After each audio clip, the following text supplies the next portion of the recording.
اب جس حال میں بھی ہو، جیسے بھی ہو، اس مصلی کو، نماز پڑھنے والے کو قیام کے لیے کھڑے ہونا شرط ہے۔ کب تک شرط ہے؟ اس وقت تک شرط ہے کہ جب تک وہ کھڑے ہونے سے عاجز نہ آ جائے، یعنی جو ہے وہ کھڑا نہیں ہو سکتا۔ اگر کھڑا ہو سکتا ہے تو پھر وہ درد میں مبتلا ہو جائے گا یا کسی تکلیف میں مبتلا ہو جائے گا، یا ایسا درد ہوگا وہ جس کو برداشت نہیں کر سکتا، جیسے ڈاکٹر کا حکم دیا، عاجز آ گیا ہے۔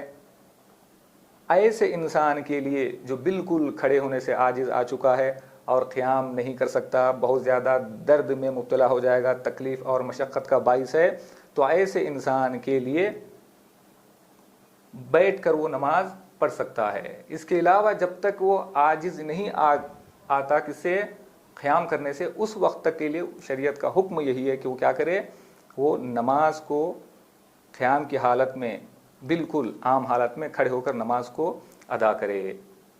ورنہ پھر جو ہے بعض فقہا کے جو یہاں پہ نظریات موجود ہیں کہ نماز کی جو حالت ہوتی ہے، حتیٰ قضا نمازوں کے لیے بھی یہی حکم ہے، جو نماز قضا ہو جاتی ہے ہم سے، اس کے لیے بھی یہی حکم ہے کہ ان نمازوں میں بھی چاہے وہ جوان ہو چاہے وہ بوڑھا ہو، جب تک کھڑے ہونے کی طاقت ہے کھڑے ہو کر ادا کرے۔ لیکن اب وہ ایسی بیماری میں مبتلا ہو گیا ہے، ایسی بیماری میں گرفتار ہو گیا ہے، اب وہ صحت یاب ہونے کی امید نہیں ہے، اب اسے جو ہے یقین نہیں ہے، امید نہیں ہے، ایسی بیماری میں وہ گرفتار ہو چکا ہے، اب اس کا یقین ختم ہو چکا ہے، اس کی امید اب یہی ہے کہ میں اسی حالت میں رہوں گا، تو ایسا انسان جو ہے بیٹھ کے نماز کو ادا کر سکتا ہے۔ لیکن آغا رہبر اور سیستانی کے فتووں کے مطابق، ان کے فتوے کے مطابق یہ ہے کہ اگر کوئی بیمار انسان ایسا ہے جسے امید ہے، صحت یاب ہونے کی امید ہے، وہ آئندہ صحت یاب ہو سکتا ہے، تو ایسا انسان بھی بیٹھ کر نماز نہیں پڑھ سکتا۔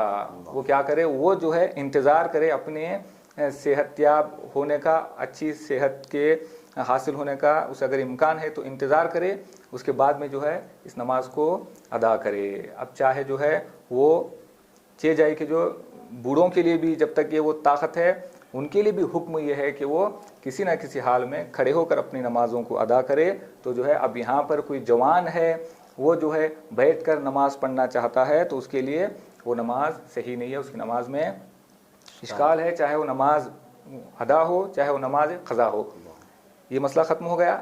دوسرا مسئلہ یہ ہے کہ مستحب نمازوں میں، دیکھیں مستحب نمازوں میں ہمیں پروردگار عالم نے پورا اختیار دیا ہے، اختیار ہمارے ہاتھوں میں ہے۔ ہم چاہے جانتے ہوئے بھی کہ جو ہے اب مجھے مثلا فرض کریں 8 رکعت مستحب نماز پڑھنا ہے، تو میں جانتے ہوئے بھی بیٹھ کر مستحب نماز کو انجام دے سکتا ہوں۔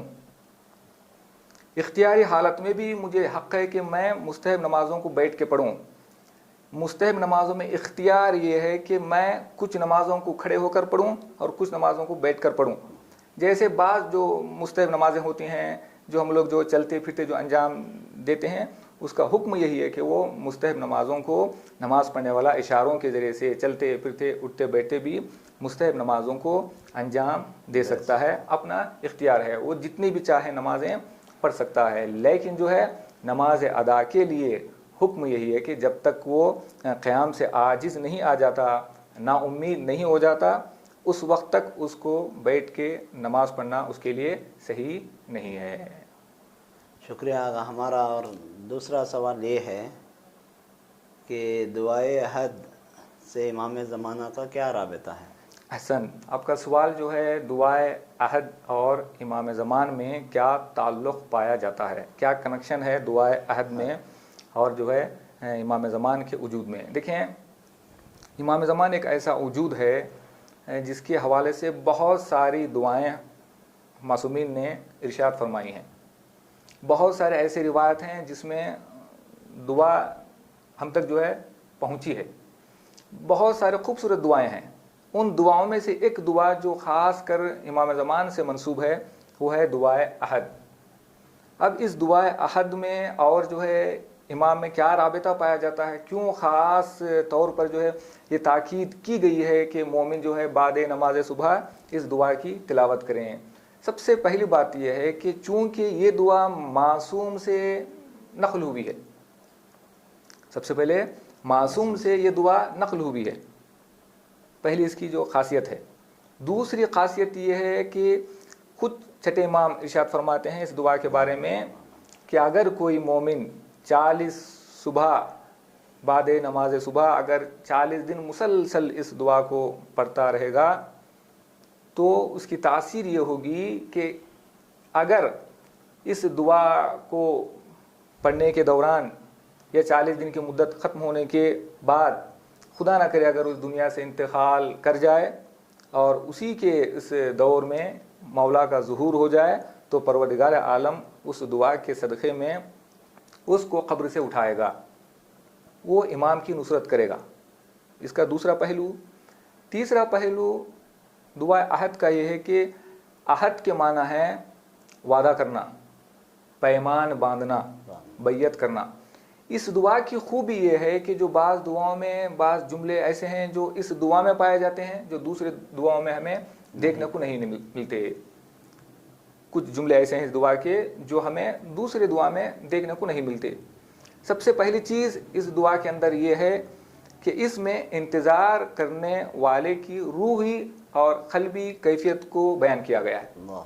ایک جو ہے انتظار کرنے والا کس طرح سے بے چینی کے ساتھ اپنے مولا کا انتظار کر رہا ہے, اس کی روحی اور قلبی کیفیت کا ذکر اس دعا میں ذکر ہوا ہے. ایک اور پہلو اس دعا کے اندر یہ ہے کہ دعا مانگنے والا ایک عظیم طریقے سے ایک خوبصورت انداز سے دعا مانگتا ہے. وہ یہ ہے کہ پروردگارہ مولا کے دیدار کو میری آنکھوں کا سرما بنا. دیکھیے دعا کی جو خوبی ہے, یہ دعا کا اثر جو ہے, تاثیر ہے, یہ دعا کے اندر جو خوبیاں ہیں. دعا مانگنے والا یہی کہتا ہے کہ پروردگارہ مولا کے ظہور, مولا کے دیدار کو میری آنکھوں کا سرما قرار دے. یہ جملہ کسی اور ہمیں دعا میں نہیں ملے گا, علاوہ دعا عہد کے یہ خوبصورت جملہ کسی اور دعا میں ہمیں دیکھنے کو نہیں ملے گا. یعنی مولا کا دیدار ہماری آنکھوں کا سرما ہے. اس کے بعد پھر تھوڑا سا آگے جائیں گے تو دعا پڑھنے والا یہ کہتا ہے کہ صبح اٹھنے کے بعد جو مصلی پر جانماز پر نماز کے ختم ہونے کے بعد اس دعا کا ذکر کرتا ہے تو ذکر کرتے کرتے ایک مقام پر وہ پہنچتا ہے, بڑے عجیب انداز میں مولا پر جو درود و سلام بھیجتا ہے. پروردگارہ میری طرف سے, میرے والدین کی طرف سے, تمام مومنین اور مومنات کی طرف سے, چاہے وہ خشکی کے علاقے میں رہتے ہوں, چاہے وہ دریا کے علاقے میں رہتے ہوں, چاہے وہ پہاڑی علاقوں میں رہتے ہوں, جہاں کہیں بھی رہتے ہوں, ان تمام مومنین اور مومنات کی طرف سے مولا کی خدمت میں درود و سلام تو پہنچا, ہماری طرف سے سلام اور درود کو جو ہے تو پہنچا.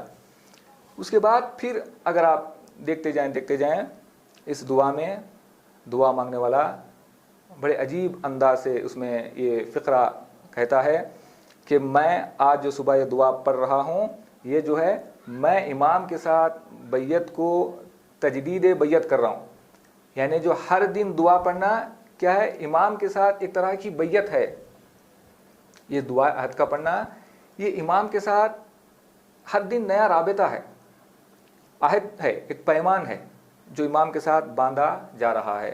تو پڑھنے والا یہ کہتا ہے کہ پروردگارہ میں جو اس امام کے ساتھ جو عہد و پیمان باندھا ہوں یہ عہد و پیمان کیا ہے, میں اس کی تجدید کر رہا ہوں پھر نئے سرے سے. چونکہ آج میری یہ نئی صبح ہے, نئی زندگی ہے, تو میں اس زندگی کو آج کی صبح کو میں متصل کر رہا ہوں, ملا رہا ہوں اپنے امام کے وجود سے, امام کے ساتھ رابطہ برقرار کرتے ہوئے, امام کے ساتھ بیعت جو ہے کرتے ہوئے. یہ سارے خصوصیات جو ہے اس دعا میں پائے گئے ہیں.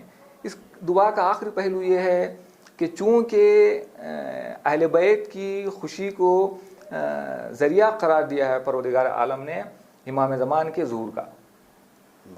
امام زمان ظہور کریں گے تو امام زمان کا ظہور کیا ہے, اہل بیت کی خوشی کا سبب بنے گا, اہل بیت کی خوشی کا ذریعہ بنے گا. تو جب مولا ظہور کریں گے تو اہل بیت کو خوشی محسوس ہوگی. جب ان کے جو ہے دشمنوں کا انتقام لیں گے تو اہل بیت کو دلی خوشی محسوس ہوگی. تو اس چیز کا ذکر بھی اس دعا میں ہمیں ملتا ہے. اور اس دعا کی خوبی یہ ہے کہ جو بہت زیادہ رابطہ جو برقرار کرنے کے لیے کسی دعا میں ہمیں وہ نہیں ملتا، وہ یہ ہے کہ دعا کے آخر میں دعا پڑھنے والا کیا کرتا ہے، اپنے زانوں پر ہاتھ مار کے، اپنے ہاتھ کے ذریعے سے اشارہ کر کے زانوں پہ ہاتھ رکھ کے مولا کی خدمت میں 3 مرتبہ کہتا ہے العجل العجل العجل. ظہور. اس کا کیا مطلب ہے؟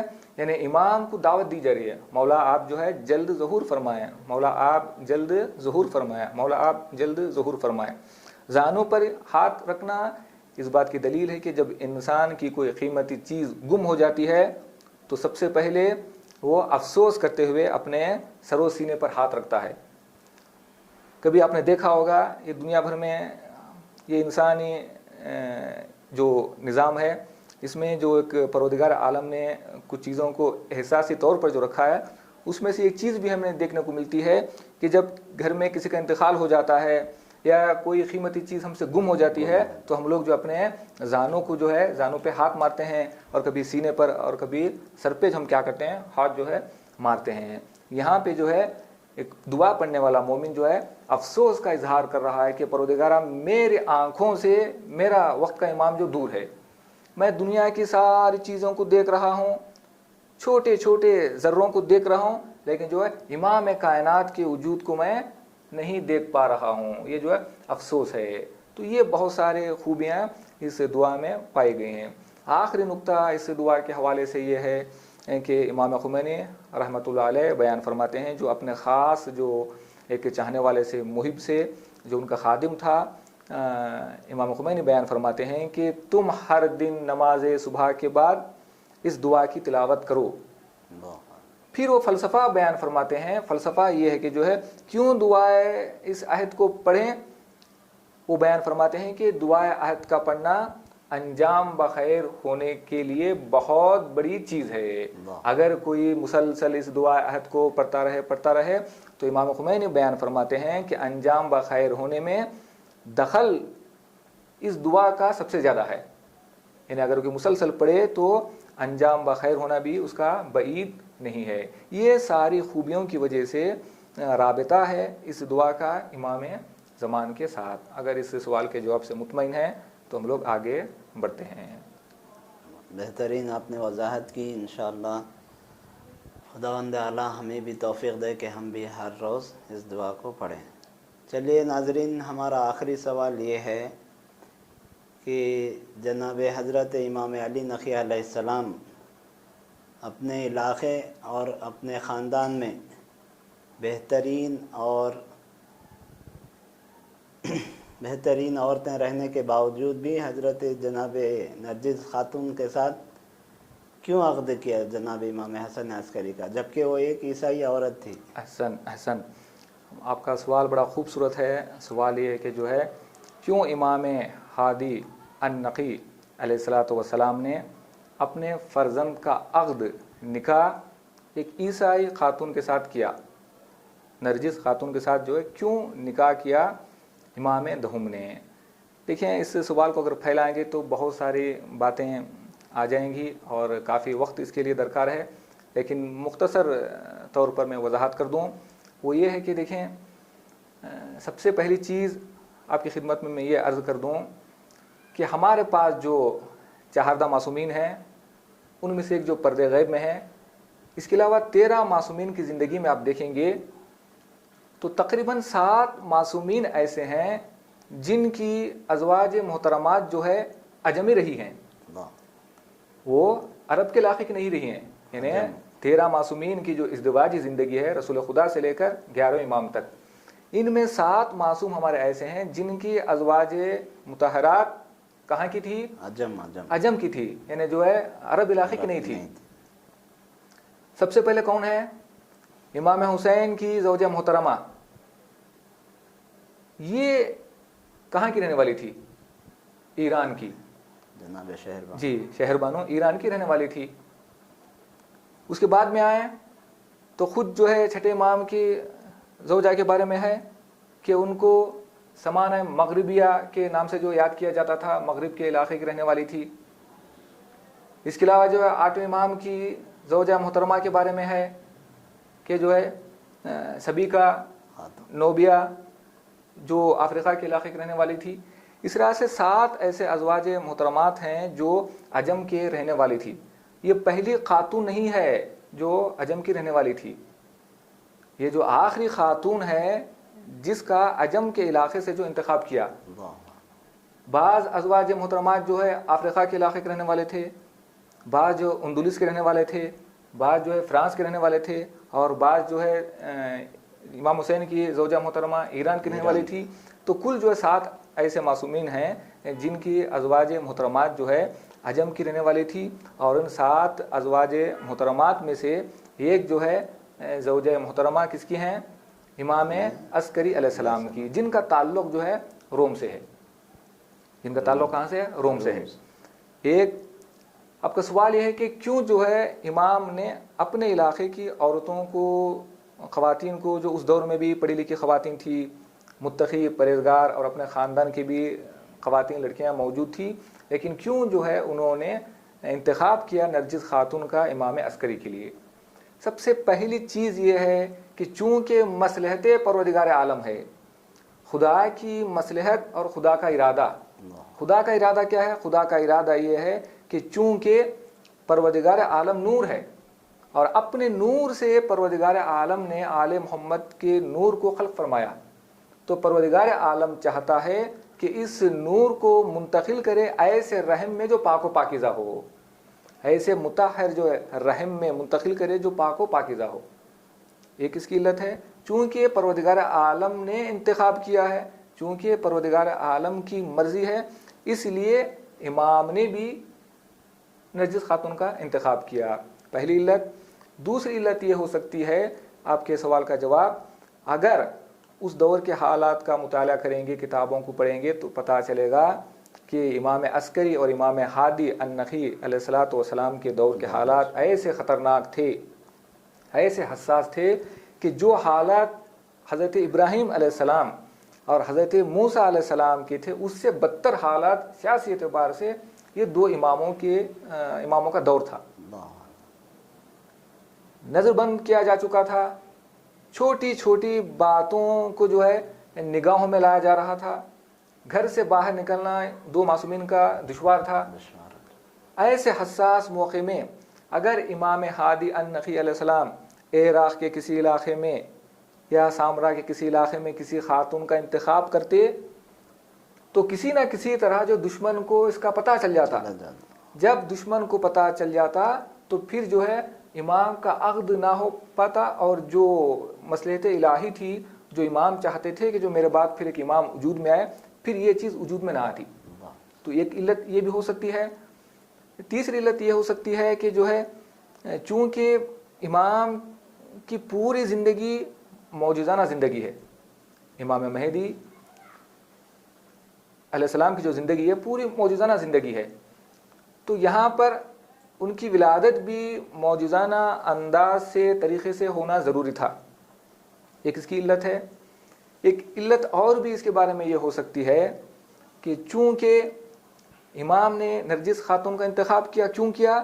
اس لیے انتخاب کیا دنیا والوں کو بتا دیں کہ ہم جو ہے خاندان پرست نہیں ہیں, بلکہ ہم کردار پرست ہیں.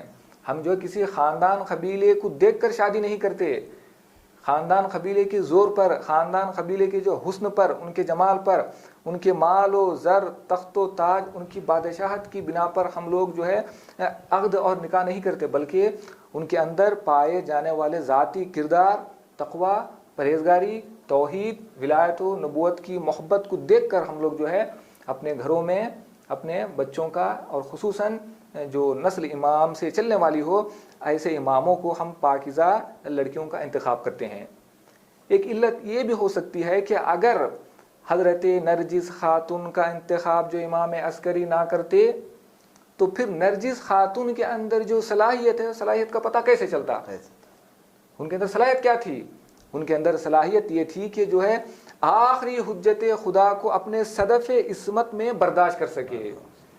انہیں آخری حجت خدا کی ماں بننے کا شرف جو ہے پروردگار عالم نے حضرت نرجس خاتون کو عطا کیا. اگر جو ہے امام عسکری علیہ السلام کیا کرتے انتخاب نہ کرتے تو پھر جو ہے ذاتی جو صلاحیت ہے کس کی، حضرت نرجس خاتون کی، وہ دنیا والوں کے سامنے ظاہر نہ ہوتی. آئے تھی کنیز بن کر، پھر کنیز ہی کی شکل میں دنیا سے رخصت ہوتی، وفات پاتی، چلے جاتی، قصہ ختم ہو جاتا. لیکن آج جو حجت خدا کی ماں جو بننے کا جو شرف حاصل ہوا ہے، یہ لوگوں کو پتہ نہ چلتا، یہ لوگوں کو معلوم نہ ہوتا. تو امام عسکری علیہ السلام نے نرجس خاتون کے ساتھ عقد کر کے بتا دیا کہ اگر کسی عورت کے اندر وہ پاکیزگی اور طہارت ہے کہ جو امام وقت کے نور کو برداشت کرے تو ہم جو ہے روم سے بھی اس کو بلا سکتے ہیں. اگر کسی عورت کے اندر یہ جوہر نہیں ہے تو اپنے علاقے کی بھی ہو، یہ خاتون تو ہو سکتی ہے لیکن یہ حجت خدا کی ماں نہیں بن سکتی.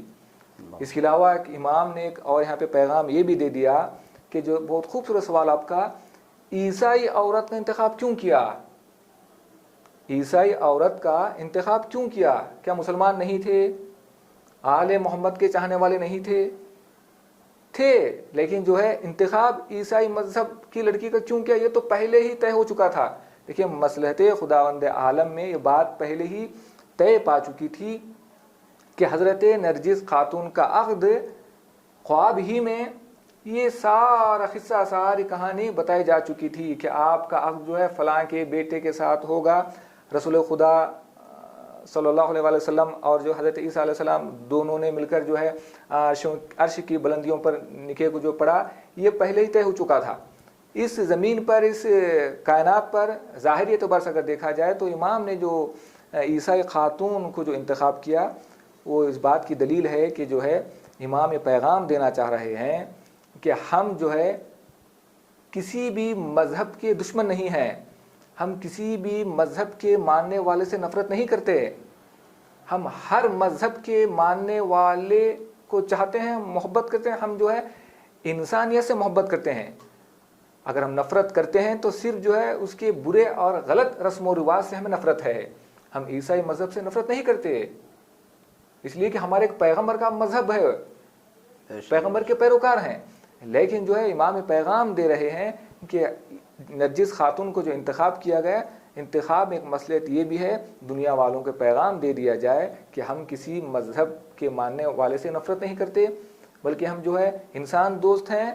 اس کے ساتھ ساتھ جو ہے یہ بھی پیغام مل گیا کہ اگر کسی عورت کے اندر یہ جوہر، ہنر اور صلاحیت ہو تو ہم لوگ کیا کر سکتے ہیں کہ اس کو حجت خدا کی ماں بننے کا شرف بھی عطا کر سکتے ہیں. چنانچہ روایتوں میں کہ اکثر ہمارے معصومین کے ازواج جو ہے عجم سے آئی تھی اور اکثر معصومین کے ازواج جو کنیز رہی ہیں، کنیزی کی شکل میں آئی ہیں، لیکن جب آل محمد کے گھر میں پہنچی ہیں تو اس طرح سے تربیت کی آل محمد نے کہ اس کو حجت خدا کی ماں بننے کا شرف عطا کر دیا.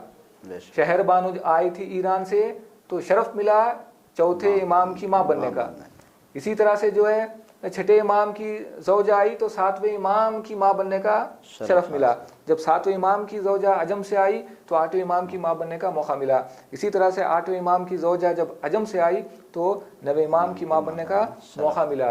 اسی طرح سے سلسلہ چلتے چلتے جو ہے جب 11 امام تک پہنچا تو جو ہے 11 امام کی زوجہ کو یہ بہت بڑی سعادت نصیب ہوئی کہ پروردگار عالم نے آخری حجت خدا بننے کا شرف جو ان کو عطا کیا. جس طرح سے حضرت ابو طالب کے لیے شرف ہے کہ پہلے حجت خدا کے باپ بننے کا شرف جو ابو طالب کو حاصل ہوا، اسی طرح سے آخری حجت خدا کے باپ بننے کا شرف حاصل ہوا امام عسکری علیہ السلام کو. اگر مطمئن ہیں تو ہاں انشاءاللہ مطمئن ہے. جی